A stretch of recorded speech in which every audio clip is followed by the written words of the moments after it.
পুত্র দাও। যারা ভক্ত তারা ধন পুত্র চায় না, তারা গোবিন্দের কাছে প্রেম ভিক্ষা চায়। আমাকে প্রেম দাও, আমাকে ভক্তি দাও। প্রেম ভক্তি না হলে তো তোমার কৃপা হয় না। তুমি আমাকে প্রেম দাও।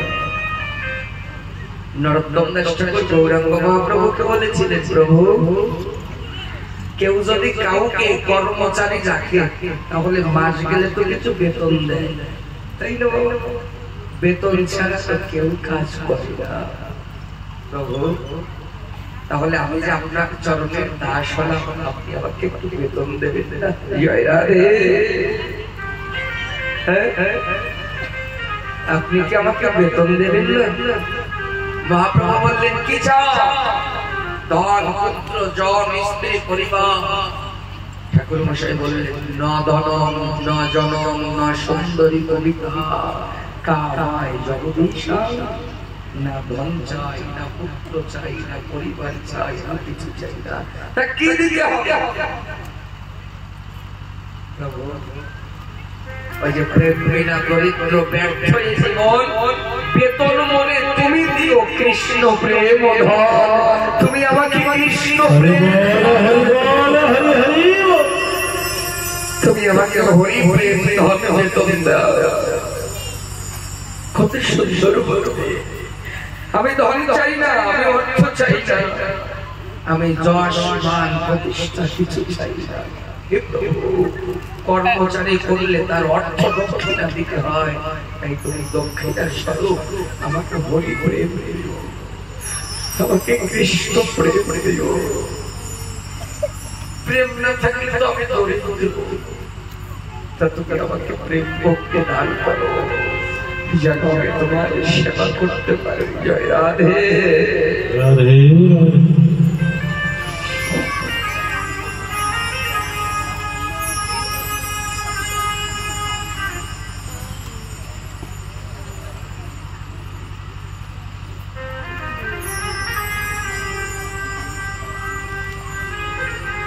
প্রথম দিনে গৌরাঙ্গ মহাপ্রভুকে নিয়ে দুটো কথা বলতে হয়, না হলে ভাগবত কথার ওজন থাকে না।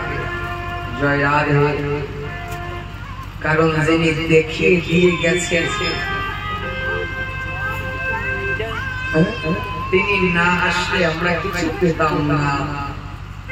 তাহলে যিনি দেখিয়ে দিয়ে গেছে তার জন্য প্রথম আমাদের একটু সময় নিতে হবে।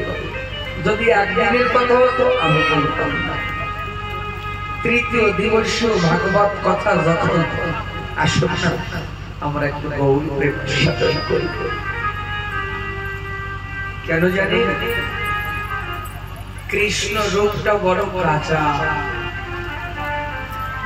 জয় রাধে। কৃষ্ণ রূপ বড় কাঁচা আর আমার গৌর রূপটা বড় পাকা। কেন জানি? কৃষ্ণই একা আর গৌর দুজন।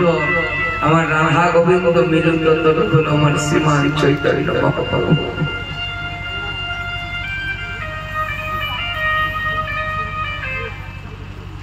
বোঝা গেল? গৌর রূপটা পাকা। আপনি ভজন করতে গেলে গুরুর আদেশ নিয়ে পঞ্চতত্ত্বকে জেনে তারপরে ক্রোধে যেতে হয়।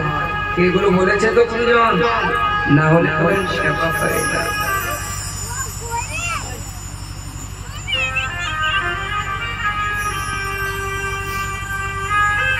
এই মহাপ্রভুর রূপটা কেমন?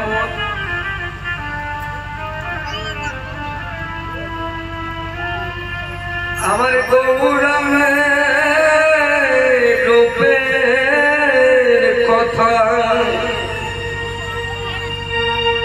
ও কথা কহনো না যায়।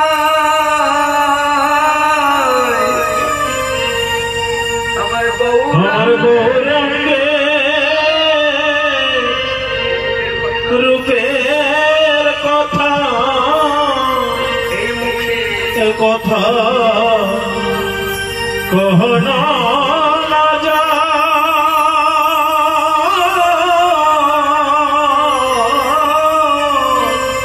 বলে গৌরের কথা এই মুখে বলা যায় না।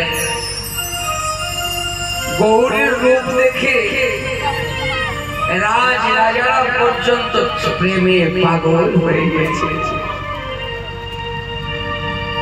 বলি রাজা হইয়া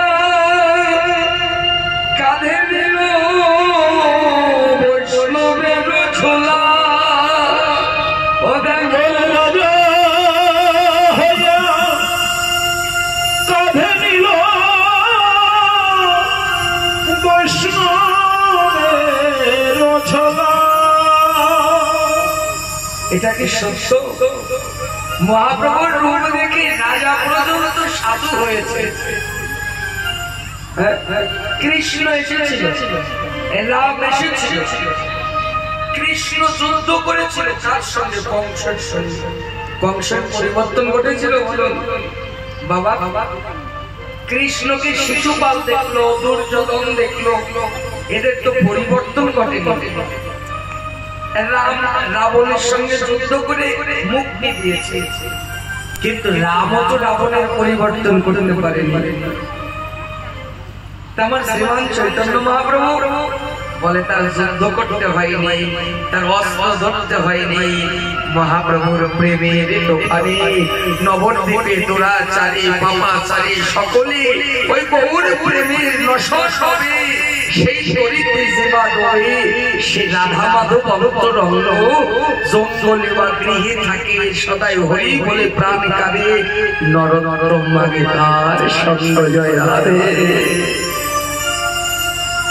মহাপ্রভুর রূপ দেখে চাঁদ কাজী পর্যন্ত তিনি নাম নিয়েছিলেন।